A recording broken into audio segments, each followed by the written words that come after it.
থেকে আওয়াজ উঠেছে যে 3টে না 4টে এমপি ভোট দিতে যায়নি, তাদের বিরুদ্ধে রাজ্য সরকারের ফয়সালা কি জানতে চায়।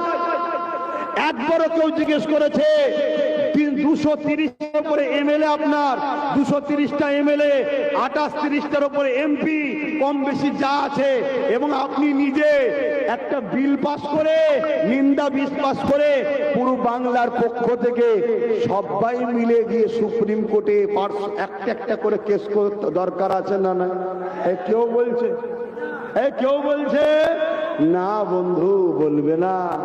হ্যাঁ, দাড়ি থাকলে মুসলমান নয়, টুপি থাকলে মুসলমান নয়। এরা নতুন করে নেবেছে, এদেরকে নামানো হয়েছে, এদেরকে বলা হয়েছে যা 3 লাখ লিজা, 5 লাখ লিজা, 10 লাখ লিজা, 20 লাখ লিজা, প্রোগ্রাম কর, প্রোগ্রাম কর।